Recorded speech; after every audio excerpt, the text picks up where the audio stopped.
Damas y caballeros, gente del barrio, manos arriba si vinieron por sangre lírica. Estamos acá en la casa del cine y en la casa del rap, donde las palabras pesan más que los golpes. Y el que se cae, se levanta rimando. A mi izquierda llega directo desde el rudo, desde el humo y desde la distorsión del beat, MC Corneta. Y a mi derecha frío, cortante y sin avisar, el de siempre, MC Manchita. Esto no es un show, esto es supervivencia, 2 estilos, un micrófono, 0 excusas.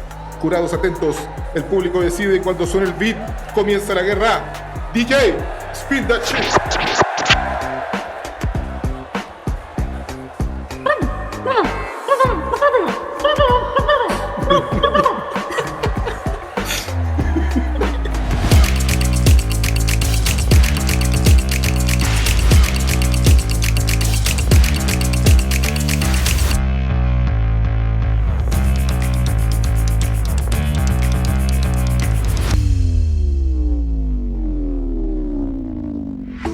Cineclub es un podcast patrocinado por... ¡Nadie!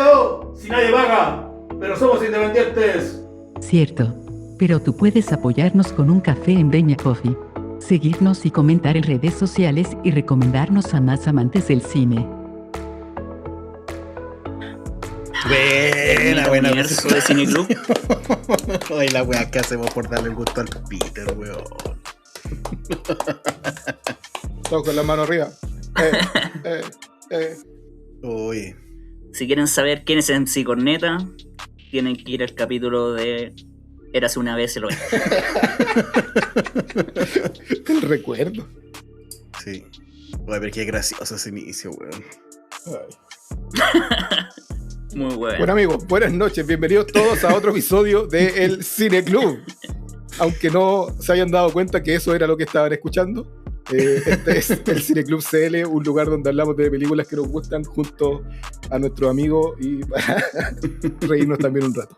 Yo soy Pablo MC y tengo esta noche conmigo a don Diego. ¿Cómo estás? Bien, la raja aquí combinando ambos mundos que me gustan y una peliculaza. Partamos con el tiro esa weá, qué buena película. Sí. Y en el otro micrófono 2, don Juan Carlos. ¿Cómo estamos? Y ya está adelantándome a tu presentación.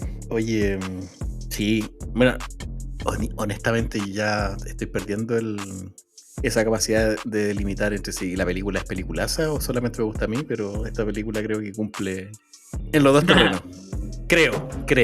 Hoy no quiero pensarlo, hoy solamente quiero disfrutar. Sí. No, y más encima al verla ahora, creo que encontré hartas cositas que no había visto antes y le da, no sé, verla con otra puta. Sí, la palabra es madurez, weón. Siendo más maduro, hay cosas que solo habiendo vivido tantos años te puedes dar cuenta de las cosas que hay, weón. Creo que igual tiene cosas escondidas por ahí la película, que si no las cacháis, igual las disfrutáis, pero cuando las cacháis tiene mucho más rollo, bueno, mucho más disfrute. Bueno. Como que encuentro que la película creció en este visionado para mí. Y igual me puse a pensar mucho en todo el contexto de la película. Yo siento que la película no debió haber funcionado cuando se estrenó. Que no pensándolo en la memoria, ¿cachai? Es que por hartas cosas, mira, déjame desarrollar un poquito una idea a ver si me entienden. Bueno, mira, desde Elvis, ¿cachai? Yo vi muchas películas de Elvis Presley cuando era pendejo, en tardes de cine o en cine en su casa, no me acuerdo. Y Elvis fue como el primer caso de un artista musical que así ultra exitoso, al cual la gente sus managers, ¿cachai? La gente que lo administraba, por así decirlo, y dijo, oye, ya pues, hagamos películas, metámonos al otro lado. Pero en el fondo lo que salió de ahí más que nada eran como vehículos de lucimiento, ¿cachai? Películas hechas para mostrar las canciones, y el compadre tenía un tremendo carisma, esa sonrisa que tenía. El compadre era un show por sí mismo. Entonces, claro, el ver la película era para ir a verlo a él, como él era el espectáculo, ¿cachai? Y obviamente funcionaban en taquilla, pero yo creo que de ahí en adelante se instaló como una idea bien peligrosa, encuentro yo, que es esto de que si un artista musical es exitoso, puta, hagamos una película con el weón.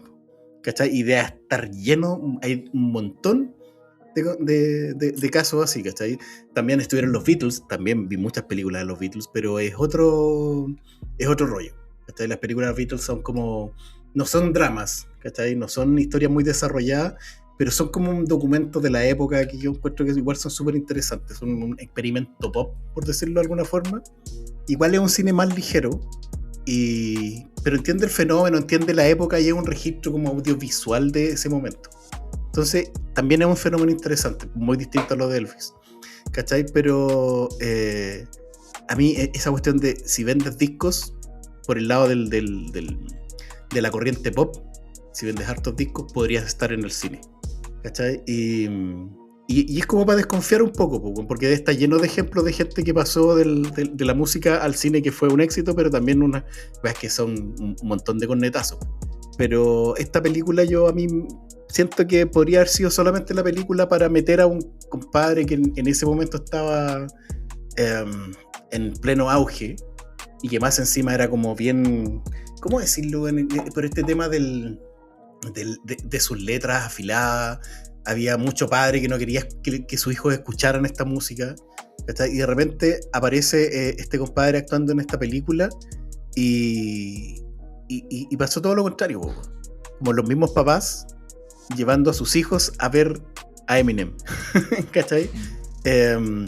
Y funciona totalmente. Es una película que no es un biopic de Eminem, ¿cachai? Porque básicamente no es Eminem o sea, no es Eminem personificándose a sí mismo, es una buena actuación. La película no está como enamorada del artista, del músico, sino que es un muy buen personaje y muestra otras cosas. Para mí lo más interesante que tiene la película, lo más interesante es que no es que un compadre parte de abajo y después le va bien y la película demuestra como el camino al éxito, sino que lo interesante que tiene esta película es que muestra a alguien que parte en desventaja y te lo deja ahí, ¿cachai? Y por eso a mí me parece que 8 Mile es muy interesante y tiene muchos matices que podemos analizar. No sé qué les parece a ustedes o qué les pareció ahora en el visionado que le dieron en esta pasada. Es buena la elección del segmento de vida profesional de Eminem en sí mismo, ¿cachai? Como que no toma, como tú me dices, el crecimiento hasta la fama y termina en un concierto multitudinario o termina en los Grammy recibiendo premios. Ni siquiera el concierto donde lo descubre Dr. Dre es solamente un concierto que en realidad, si uno se pone a pensar un poquito más, es la primera vez que le gana la vida, ¿cachai? Y haber, porque obviamente como en la producción y todo, haber elegido este pedazo de vida como le gustaría a Cristóbal, es fantástico. Me gusta, igual lo mismo que tú dijiste, porque otras películas de raperos que estuve viendo, claro, terminan en como dar toda la vida o hasta la gloria. Aquí filo, ¿qué significó ese momento?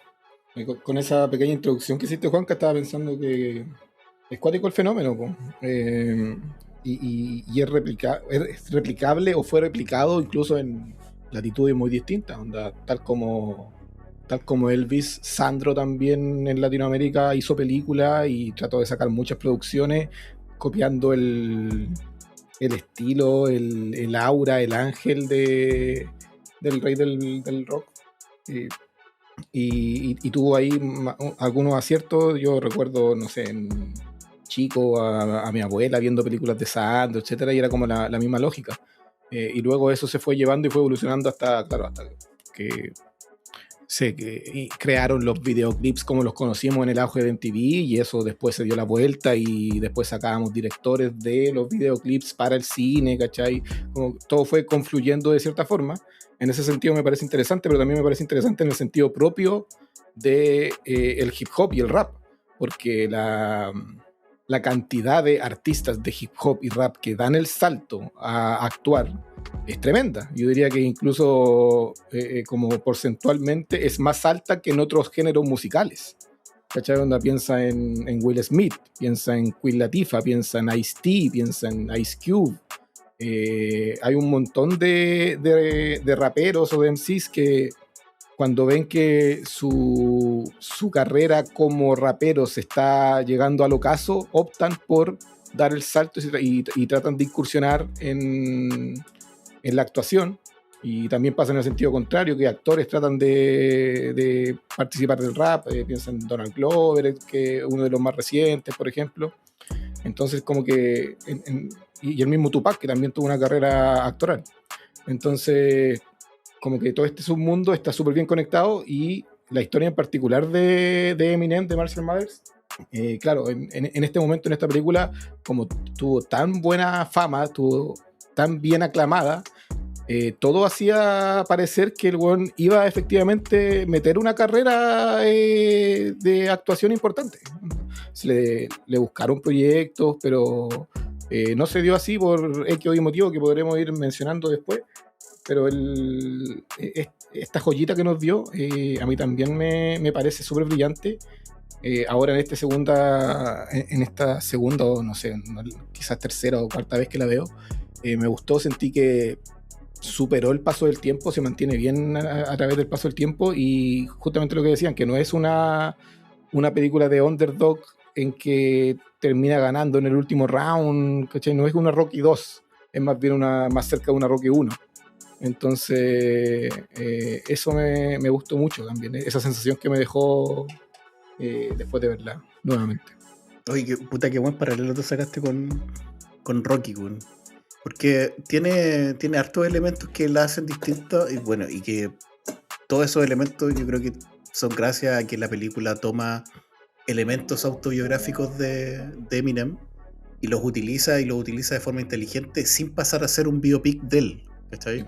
Porque no todas las cosas que aparecen en la película en el fondo pasaron así, ni los personajes tienen un paralelo directo, los personajes secundarios tienen un paralelo directo con las cosas y los amigos y la gente con la que se relacionó Marshall Mathers, que es el nombre de él, durante su carrera. Y partiendo por algo que uno podría decir, oye, pero puta, justo el weón blanco en medio de un entorno, en medio de una cultura, en medio de un movimiento que es totalmente de negro, ¿cachai? Y aparece este blanco y la película se trata de él saliendo adelante, y así como, no, compadre. Justamente eso lo hace, o sea, ese es un elemento que está como subvertido y que hace que sea más potente la historia, porque él no está aventajado por ser blanco. De hecho, él tiene una desventaja muy grande por ser blanco. Está ahí dentro del... Es como la historia del compadre negro entre medio de los blancos que tiene esa desventaja, ¿cachai?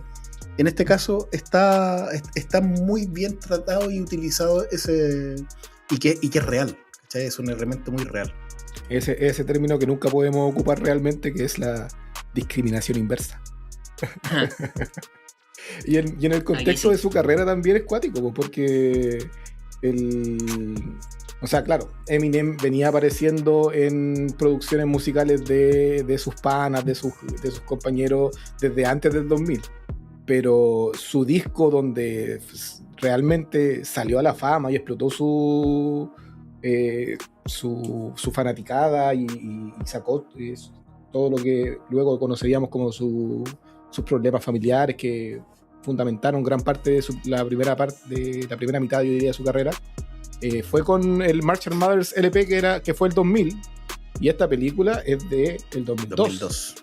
El 2002, y el 2002 fue el año en que lanzó The Eminem Show, que fue ya el disco con el que ya la rompió y ya salía sus videoclips en todos lados. Entonces, entre estos dos discos tuvo que haberla estado produciendo en un momento en que, claro, él ya era conocido, pero no era el archifamoso que era 3 años después, ¿cachai?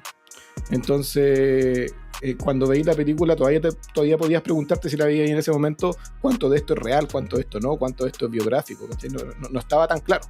Ya sabíamos que tenía una relación tormentosa con la mamá, ya sabíamos que tenía temas con sus parejas, pero no sabíamos tan profundamente como se supo después. Entonces ese jugo le daba carisma. Que si no cachan en la parte de la vida de Eminem, es bastante distinto a la película. Eso, o sea, como por ejemplo, él también tiene un amor, pero no es el mismo amor, sino que es como una pareja que tuvo muchos años y que fue muy tormentosa. La parte de los amigos también es como media distinta, o sea, como el tipo está actuando, si hizo una película. Sí. O sea, no es solamente copiarse. Es que por eso yo lo menciono de esa forma. Lo que tiene la película inteligente es que utiliza elementos biográficos de Eminem dentro de la historia y que son inteligentes y están muy bien utilizados para la narración, ¿cachai? Pero no es una biopic, que eso es lo que yo encuentro muy bueno. Otra cosa que yo encuentro notable es la elección del escenario, que básicamente es el lugar donde creció Eminem, que es Detroit, ¿cachai? Una ciudad muy compleja, sobre todo en la época en que creció este weón, porque Detroit era una ciudad muy pudiente, es la ciudad donde las empresas automotrices de Estados Unidos tenían concentrado todo su desarrollo, ¿cachai? Ustedes saben que a mí me gusta un poco el tema del motor, pero no es que yo cache esto historia nomás. Y Detroit en algún momento se fue a la cresta, se fue a la B en la producción, y tenía mucha clase obrera que dependía de la producción de motores y vehículos. Y ahí está, es como que en ese momento de la IA está basada la película. De hecho es una película de época, o bueno, son unos pocos años antes, pero sí es de época. 95. Claro.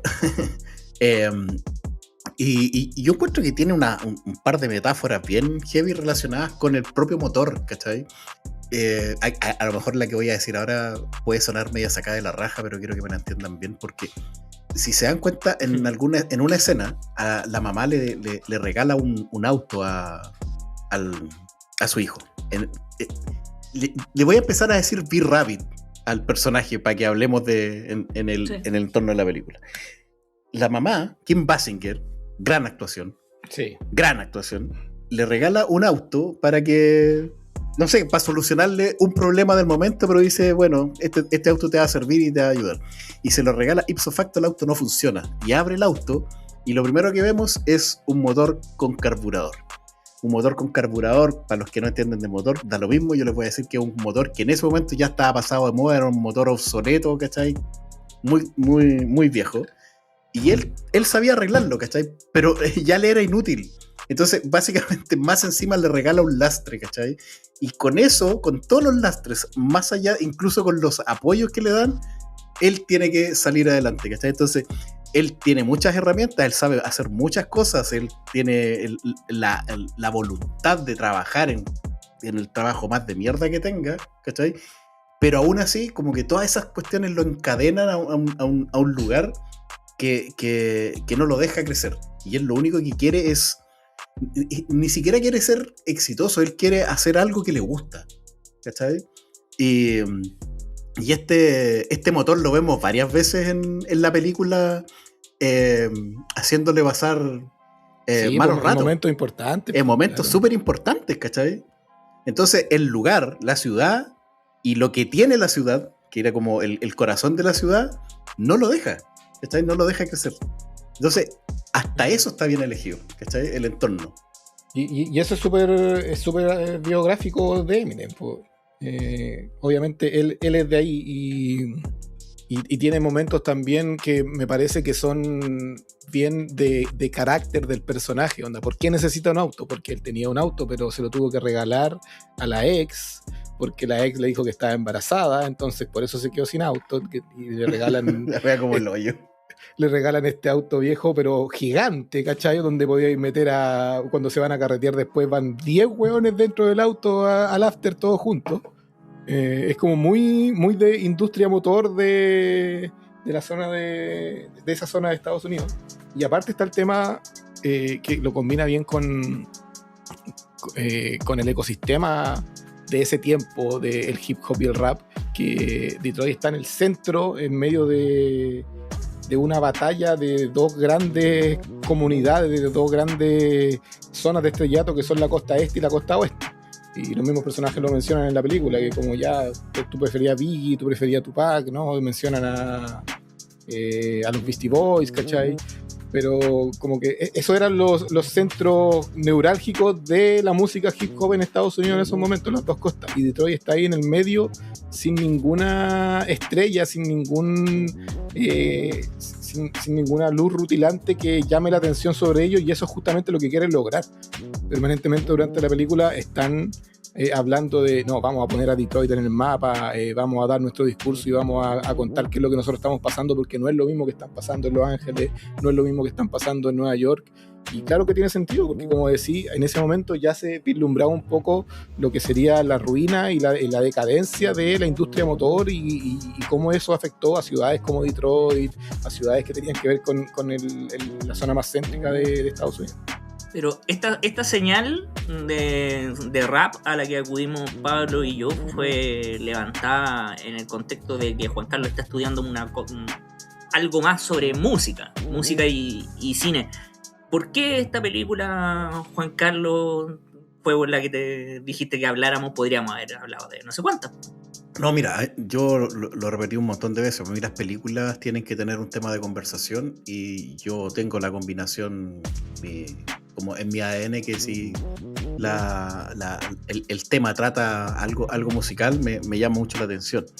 Pero como le había contado en la previa, yo estaba tratando de preparar un monólogo que tenía que ver con la relación entre la música y el cine, pero la verdad es que es tan extenso y eran tantas aristas que nunca lo pude cerrar.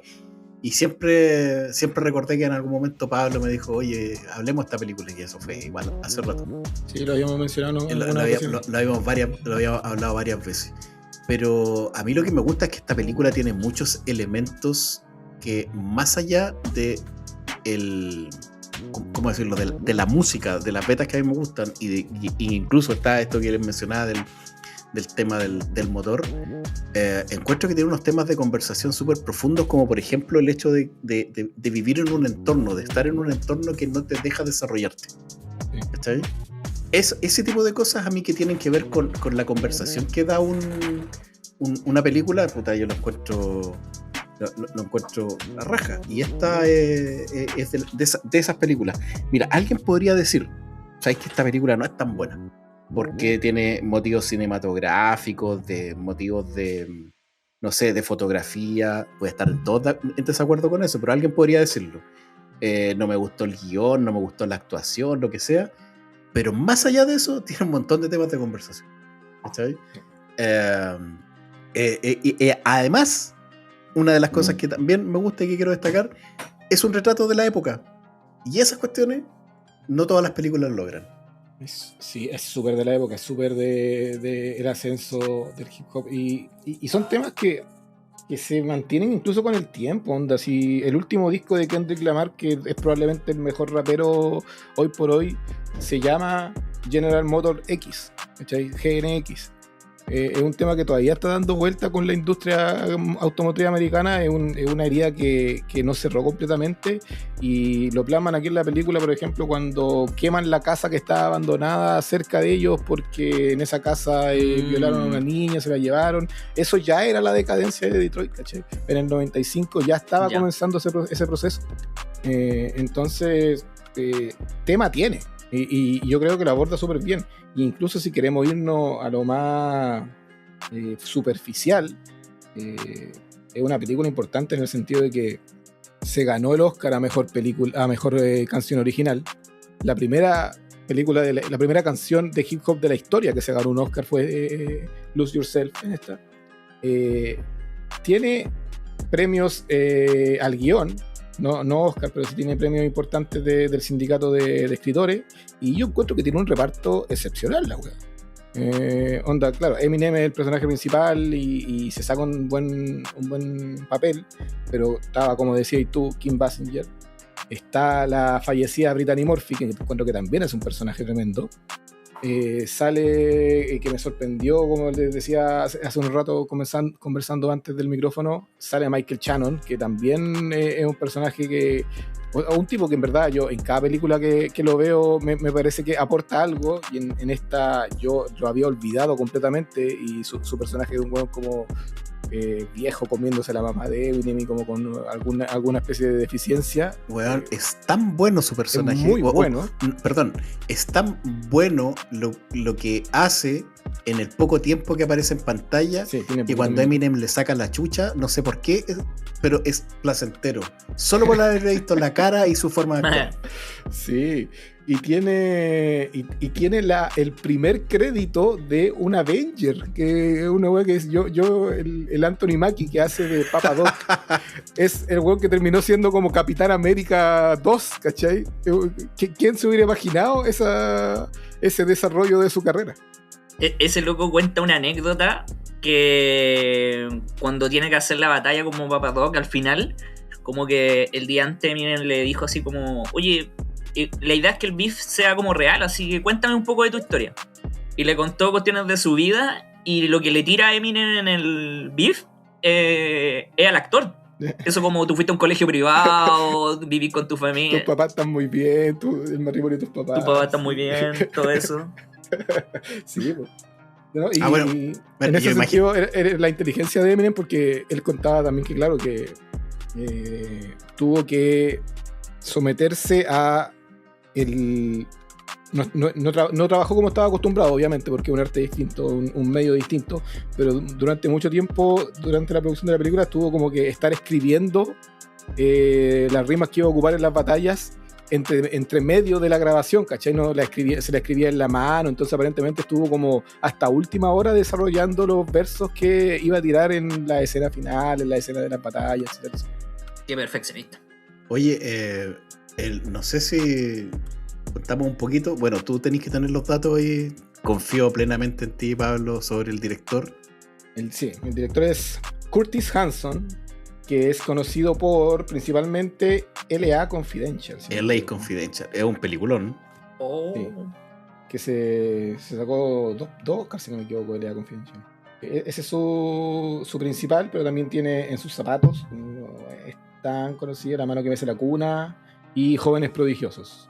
Pero de hecho tiene un poquito de ADN que comparte con la película. Si tú ves L.A. Confidential, es una película totalmente distinta, pero cuando cacháis cómo retrata la ciudad, te das cuenta que está muy bien elegido el director, porque lo hace perfecto. O sea, como que el paralelo de cómo retrata la ciudad en 8 Mile y cómo lo hace en L.A. Confidential está perfecto.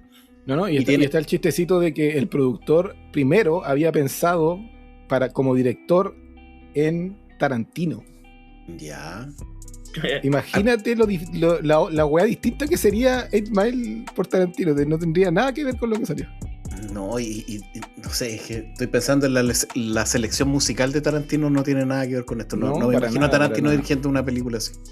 Y el guionista, a mí el guionista me parece un tipo más condecorado. Es Scott Silver, que aparte de esta es conocido por las dos del Joker y por The Fighter, que a mí me parece que es una buena película también. The Fighter con Christian Bale y Mark Wahlberg. También, yo como mérito del director te puedo decir, habiendo visto L.A. Confidential, y una película que es muy buena, que recomiendo verla, pero que no tiene nada que ver con esta, que por ejemplo ocupa los mismos elementos en su cinematografía. O sea, visualmente colores fríos, estas luces bien duras, la ciudad no tiene nada de glamoroso, pudiendo tenerlo sobre todo en Los Ángeles. Detroit acá se ve súper hostil. Sí. Incluso en las partes que tú decís aquí debiera ser algo más luminoso porque están pasando cosas buenas, no, ¿cachai? Y creo que entiende esto de que si utilizara una cinematografía más luminosa, más bonita, y tratara de hacer algo más bello con una fotografía un poquito más amplia, se pierde el mensaje, porque la película requiere un entorno opresivo para todo lo que le pasa, porque puta que le pasan weas. Sí, pareciera que estuvieran pasando frío todo el tiempo. Las escenas de día son completamente azules, como que los únicos momentos cálidos son momentos como que ellos se forjaron, así como la escena donde incendian la casa, la vuelvo a repetir, que es como el personaje de la Brittany Murphy justamente dice, es incluso un poco hermoso esto de que estemos quemando la casa aquí al lado, que es como el único momento con una luz distinta en la película. Esas elecciones me parecen súper acertadas. Y ya cuando vamos metiéndonos más en el mundo del rap en sí, en el mundo de las batallas, en ese sótano asqueroso que tenían, queda súper bien la iluminación, encuentro. Y se pone oscura también la narrativa, o sea, lo que decía Juan Carlos, hay cuestiones que solamente veis con la edad, o sea, cuando tiene que mandar a la cabra chica a esconderse porque le vienen a pegar. Sí. Es una escena que yo la primera vez que la vi, quizá me pasó más colada. Ahora fue... qué oscuro. O sea, es una escena fuerte cuando la ves por primera vez, a la edad que sea, pero cuando, bueno, sobre todo si ya eres papá, pero habiendo visto tanta violencia, pero no violencia física, violencia psicológica y maltrato, puta, esa escena es súper fuerte, weón. Esa Y los escena es súper cortes fuerte. que hace a la niña pegándole al vidrio, así, por favor, deténganse. Sí, no, es fuerte. Y yo creo que esa parte es una de las tantas partes que ahí me demuestra que Eminem se saca una actuación de la puta madre. Porque las reacciones que tiene, de hecho, son como microgestos, por así decirlo, no sé si existe esa palabra, pero como gestos muy pequeños que tiene, que la cámara ni siquiera lo acerca mucho, pero él representa muy bien o muestra muy bien lo que está sintiendo en una ráfaga de milisegundos. Otra escena que a mí me gusta mucho es cuando descubre que es cornudo, que le están sacando los medios cachos. Sí, También, weón, esa es la escena... ese momento de furia es como súper natural. Yo creo que uno tiende a pensar que es fácil hacer una actuación de ese tipo de furia, pero no lo encuentro tan sencillo. La otra que es muy buena es cuando se da cuenta que el Papa Doc no pudo hablar, ¿cachai? La cara que pone, sí, la cara que... Entonces, esos como microgestos que tiene, yo creo que están distribuidos bien en la película y a mí me demuestran... O sea, bueno, siento que este debió haber seguido actuando. Sí, tenía potencial. Esas escenas que mencionáis yo creo que son bien decidoras para el personaje. A Bill Rabbit, a Jimmy Smith Jr., lo vemos peleando, yéndose a la violencia física en varias oportunidades en la película. Contra Michael Shannon cuando le levanta la mano a la mamá. Uh-huh. Contra uno de los integrantes del Free World cuando lo bota del capó del auto después de que le pegaron al amigo, si no me equivoco. Y esta escena en que va a pegarle al tipo que le estaba ayudando supuestamente para hacer su demo, y que es justamente lo que da el paso, lo que da la justificación para que luego vaya todo el Free World a sacarle la cresta en esta escena tan dura donde tiene que mandar a la hermana a esconderse. Entonces como que estos momentos de violencia como que se van encadenando uno al otro y van causando las consecuencias que hacen avanzar al personaje, ¿cachai? Porque son justamente estas decepciones que va teniendo de a poco los que lo hacen llegar a la determinación y que plantan el final. Sí, más que nada vemos, todos los personajes de esta película están tratando de salir de esa ciudad, están tratando de salir de ese mundo, ¿cachai? Brittany Murphy está tratando de salir mediante el modelaje. Future, el amigo, está tratando de armarse algo ahí en la escena, pero en verdad sabe que no tiene futuro, y Eminem quiere sacar a su familia mediante un disco, mediante un demo, pero todos los personajes que están tratando de escapar y son estas decepciones que va teniendo, estos amigos que se lo van cagando, esta que se quede mudo al principio de la película, son los que van formando el final, que yo encuentro que es uno de los grandes clímax en el cine, la verdad. Encuentro que está súper bien logrado y es una escena que, si he visto la película 4 veces, el final me lo he repetido 12. ¿Cachai? Esos últimos 15 minutos es como un lugar seguro para mí. Y hay visto las escenas extendidas, me imagino. Sí, la he visto. No, grandes batallas del shonen. Claro. Es que hay un tema de lo que mencionaste, todas estas escenas de violencia. Yo veo ahora, por lo menos lo detecté de otra forma totalmente distinta en este visionado, que hay todo un rollo con la violencia y lo que le produce y el cambio que tiene el personaje de B-Rabbit desde que parte la película hasta que termina. Porque las ráfagas estas de violencia le producen al principio una reacción totalmente distinta y al final él aprende a usar esta rabia, sí, y que queda demostrado en cómo utiliza esa rabia para ganar la última batalla. Como que la enfoca. y que en el fondo contrasta totalmente con lo que siente al principio, que en el fondo, como le dicen, que se atraganta, que no puede hablar, que es la primera escena, ¿cachai? Entonces, ese es un rollo psicológico súper súper fuerte que presenta como arco de personaje. Sí, y es el arco principal, yo diría, narrativo de la película, porque la película parte mostrándote a este weón que va a competir en la batalla y se atraganta, se queda mudo. Y claro, es algo que lo persigue completamente durante toda la película, que se lo repiten, que los negros lo huevean, que la ex lo va a ver un día al trabajo y le dice, oye, están todos hablando de que te quedaste mudo y la weá, ¿cachai? Como que permanentemente lo va persiguiendo, y al final, cuando él logra enfocarse y logra decir, chucha, al final no son mis amigos los que me van a sacar de aquí, no voy a tener un camino fácil, yo soy el que tengo que formar my own thing, yo soy el que tengo que juntar plata para mi demo. Ahí logra dar vuelta a la tortilla y hace que sea Papadoc, sea Anthony Mackie, sea el líder del equipo de los negros raperos, el que se queda mudo en contra de él.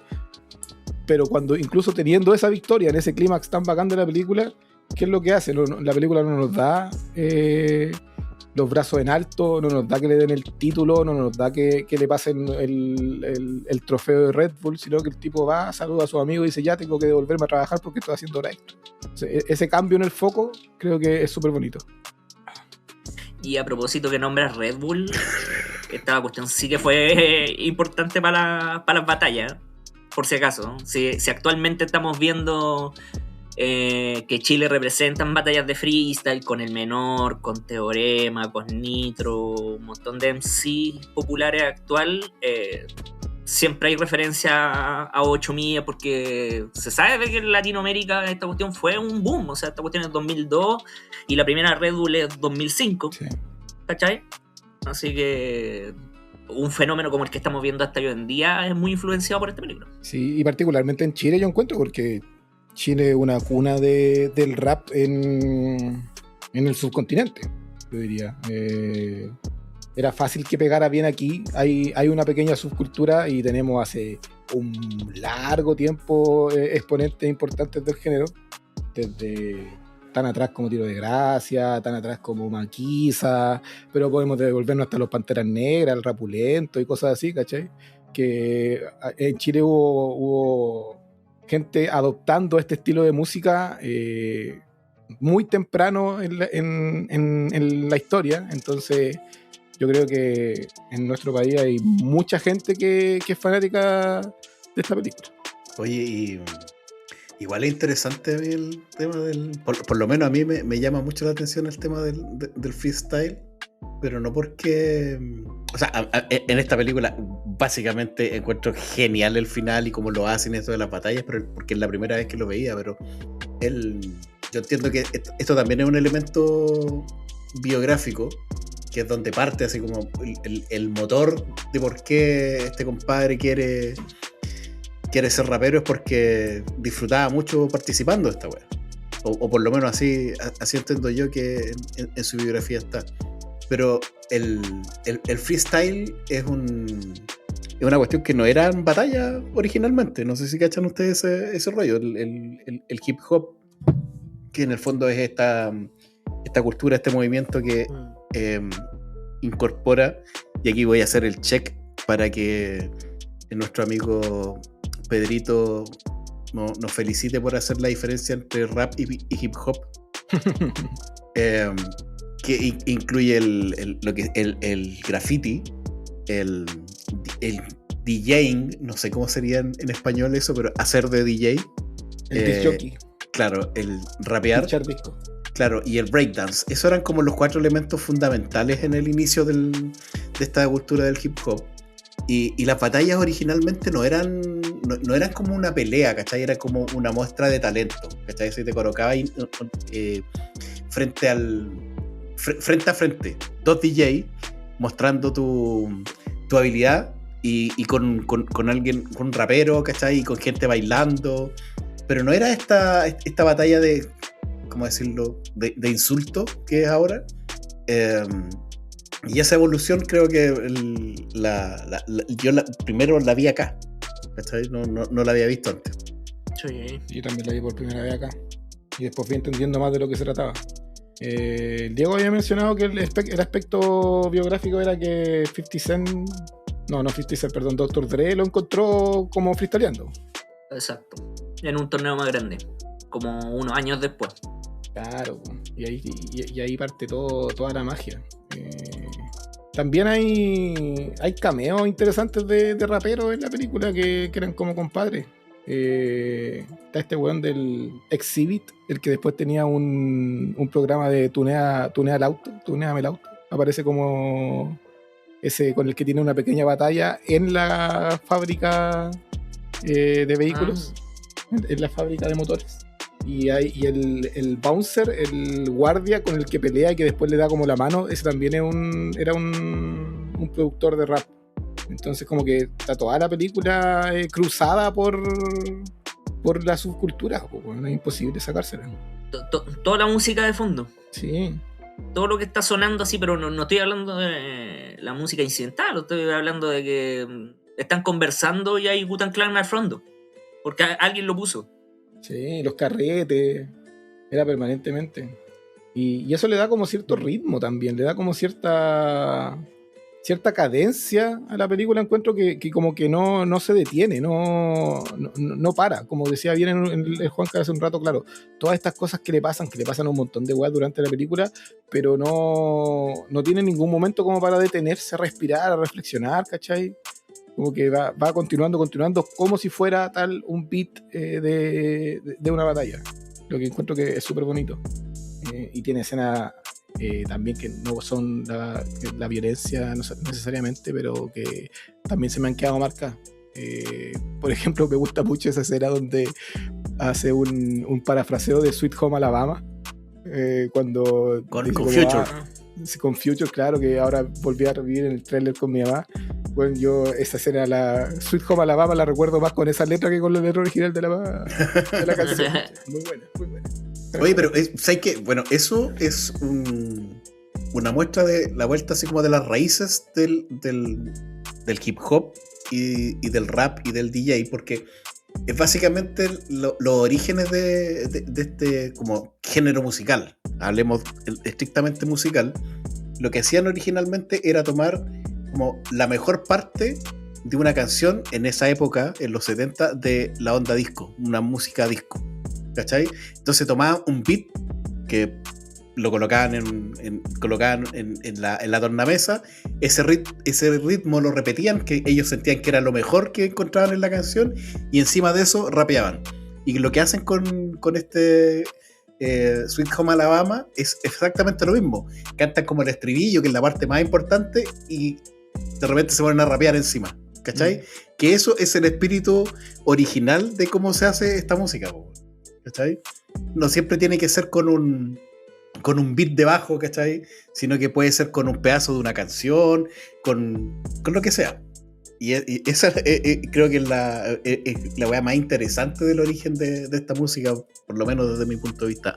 A mí me gusta mucho, y de hecho lo incorporan en un montón de géneros, y esto llegó hasta el rock, que es mi género favorito. Sí, el sampleo. Exacto. Se expandió a muchos géneros distintos. Y ahora es dominante, pues ahora escucháis música urbana y no sé si gran parte, pero una cantidad no menor de temas de música urbana modernos o de los últimos 5 años incluyen sampleos de canciones de música urbana de hace 10, 15 años atrás, ¿cachai? Como que vuelven y tratan de rescatar lo mismo, y todo esto nace con el hip hop. ¿Qué les pareció la Brittany Murphy? Se le extraña, ¿no? Bien, yo encuentro que funciona nomás en la película. O sea, es que yo creo que a ella le dieron una misión muy, muy, un rol clave dentro de la historia: ser la femme fatal. Con ese título, así de... Sí, pero sí, dime que no cumple con la función de una femme fatal. Probablemente no es una femme fatal con todas las características que tiene, porque una femme fatal es mucho más protagonista, ¿cachai? Pero dentro del desarrollo del personaje de B-Rabbit, cumple un montón de puntos, pues, weón. Hace check a varias cositas, pues, weón. Sí, y es un motor importante dentro de lo que hace la película. Yo como que siento cierta... Yo sé que soy el tipo anti-nostalgia, pero como que cada vez que le veo un personaje como que siento cierta nostalgia. Tenés que sacarte esa chapa, weón, de antinostalgia, si entretenida la nostalgia, weón. En algún momento te va a llegar. Déjate En llevar. algún momento te va a pegar fuerte. Sí, ya vendrá, pero no es... Not today. O sea, de hecho, cuando te escucho hablar, por ejemplo, de las cosas que te gustan de esta película, es porque veo que te remontas a esa época en que conociste este tipo de weá y te gustaron. Sí, Y claro que- que sí.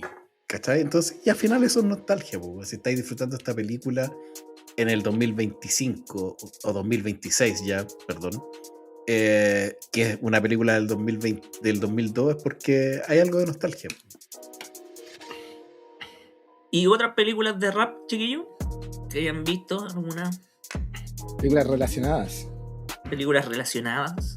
Eh, Yo les puedo decir de que estuve viendo la de la biografía de Tupac y no. la anti-recomendación. Puta que lata porque, Todos los ojos en mí. puta que lata porque la historia de Tupac es una weá súper interesante, pues. No, sí, por eso sí. Como si te gusta Tupac, igual la disfrutáis. Pero como película en sí, falla harto. a mí me gustó harto, pero es una serie de Tupac con Biggie que se llama Unsolved. Que no es la mejor pronunciación en verdad de... Pero esa es una serie que está como en Netflix, ¿o no? Sí, está en Netflix. Y te cuenta como el beef antes de que lo agarraran a tunazo a ambos. Ya. Como desde joven, incluso como cuando eran amigos antes. Que la encontré interesante en su momento. Claro, era de USA Today, pero la podéis ver en Netflix.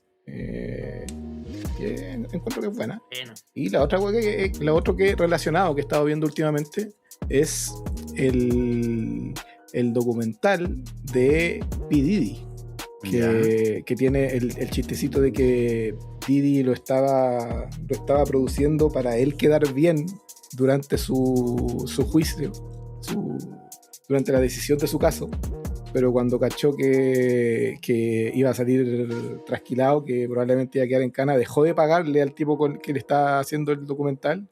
Y esta persona fue a buscar al mayor enemigo de P. Diddy para como, tengo este material, te lo vendo. Y esa persona era 50 Cent, amigo íntimo de Eminem.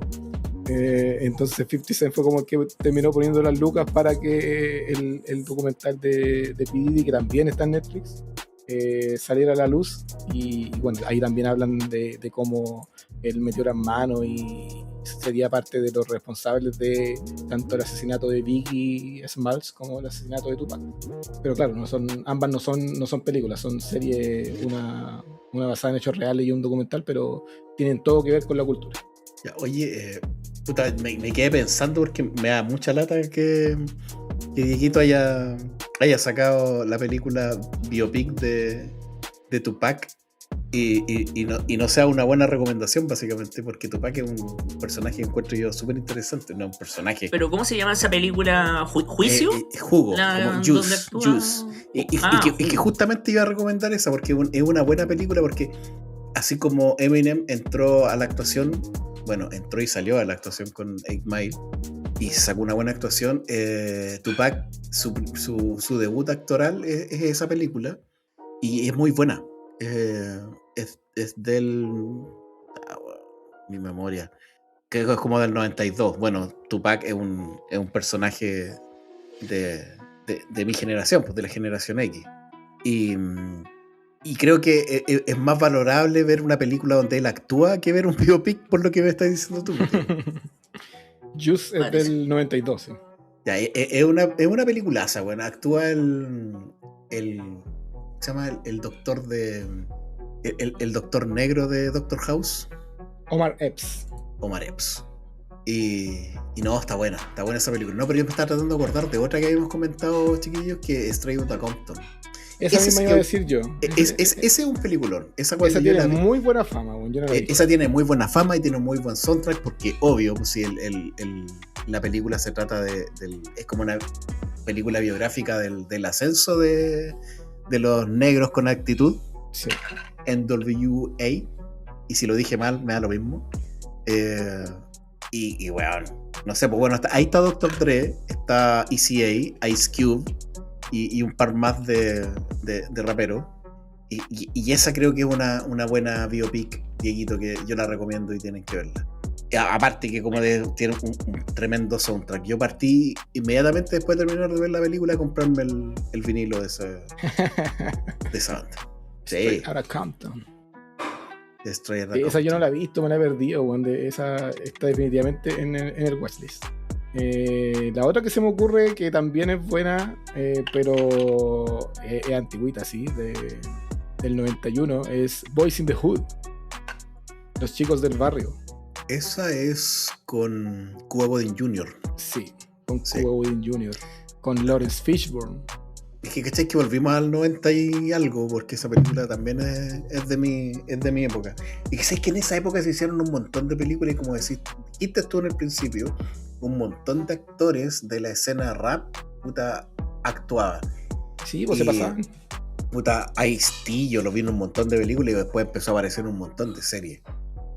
Después era el Paco de un montón el Paco negro de un montón de policiales procedimentales. Claro, después de haber sacado un disco polinquísimo, extrañamente no con una banda o no como rapero, sino con una banda metalera que se llama Body Count. Sí. Que bueno, se sacó un tema que se llamaba Cop Killer, que se trataba de matar pacos, matar policías. Y no es un mal tema, la verdad. No, pero más allá de eso, ¿cachai? Lo extraño es que haya escrito esa canción y después haberse dedicado a actuar como policía. Sí, ¿no? Ese fenómeno yo lo encuentro muy interesante. Y de hecho, los mismos raperos lo ven. Yo me acuerdo de una canción de Childish Gambino, que es Donald Glover con su moniker, su alter ego rapero, como que dicen, sí, yo soy el actor negro que puede rapear, no como estos otros weones que rapean y tratan de actuar, ¿cachai? Como que se mofa de eso, como que hasta ese punto llega esta costumbre de que se saltan de medio en medio. ¿Y alguna otra, Dieguito, no? No. Yo esa es la que he visto. Tengo otras pendientes que me gustaría, así como Beat the Streets, la misma de 50 Cent, pero mejor las que dijeron ustedes. Mira, yo por lo que mencioné, porque le hice como una mención nomás al origen del hip hop, y no porque sea buena, pero es porque es muy ilustrativa, es como muy educativa. Hay una serie que... rétenme si la encuentran, cebolla, y se llama The Get Down. Es una serie de Baz Luhrmann. Netflix. Sí, es una serie de Baz Luhrmann, por lo tanto es muy Baz Luhrmann, ¿cachai? Es muy musical sin ser musical. Y lo que tiene de bueno esa serie, ¿cachai? Que como digo, es como muy ilustrativa, es como muy educativa, es que muestra el nacimiento como del lenguaje del hip hop, ¿cachai? Cuando no había ninguna regla, porque se estaba recién definiendo, ¿cachai? No existía la industria, ¿cachai? Se estaba inventando la forma de bailar esta cuestión, ¿cachai? Los grafitis estaban recién apareciendo como los conocemos hoy día, ¿cachai? Entonces eso como que tiene mucho de que te puede enseñar de dónde viene esta cultura, y que me gusta porque si le dais una vuelta, 8 Mile, la película que nos convoca, es como la etapa siguiente, ¿cachai? Como, yo sé que el salto es grande de los 70, 80, 90 a los 90 de Eminem, pero es que tampoco, o sea, hubieron hartas cosas que pasaron entre medio, pero en definitiva lo que muestra 8 Mile es una evolución súper natural de lo que pasó en sus inicios. Por eso yo hacía la relación que el freestyle como tal no era una batalla, ¿cachai? El inicio es así. Y no sé, pues 10, 15 años después se inventan esto de las batallas y empieza a sacar otra cosa de esta cultura, también muy entretenida. Entonces, no sé, como la infancia y la adolescencia pueden estar representadas en esa... No, ni siquiera la infancia, es como... O sea, perdón, ni siquiera la adolescencia, es como la infancia y nos saltamos al adulto. Yo encuentro que eso en 8 Mile también es digno de mencionar, como que las distintas corrientes o los distintos como intereses o pensamientos de la cultura del hip hop están representados en los mismos personajes. Piensa en el grupo de amigos de B-Rady, ¿cachai? Tenía Future, que era como, ya, yo voy a producir, yo voy a representar la batalla, yo voy a ser el MC. Tenía ese amigo, el guatón, que lo único que quería era como, no, si con esto vamos a conseguir minas, ¿cachai? Con esto vamos a conseguir autos, que tiene que se representa mucho con, no sé, pues, con la estética de los videos musicales, o con, no sé, con personajes como Exhibit, etc. Pero también tenía el otro amigo que era como el preacher, el weón que estaba como, no, pero amiga negra, no te sexualices, ¿cachai? Tenemos que tratar de salir, tenemos que invertir y weá, ¿cachai? Como un término más racial, económico, de superación personal. Era raro ese personaje, weón. Sí, era raro. Pero como que todos representan como una faceta distinta dentro de lo que podéis ver en la cultura del hip hop. Entonces encuentro que están inteligentemente representados, a pesar de que sean como poco profundos, ¿cachai? Porque ninguno tiene mucha profundidad, todos son bien básicos en lo que te plantean, pero sí te dan como un arcoíris distinto de paradigmas que podía encontrar dentro de la subcultura. ¿Vamos terminando? Sí. Oye, cerremos ya, po. Bueno, ¿y quién se va a pegar entonces el último diss track, la última tiradera? No, palabras. Ojalá tuviéramos esa habilidad.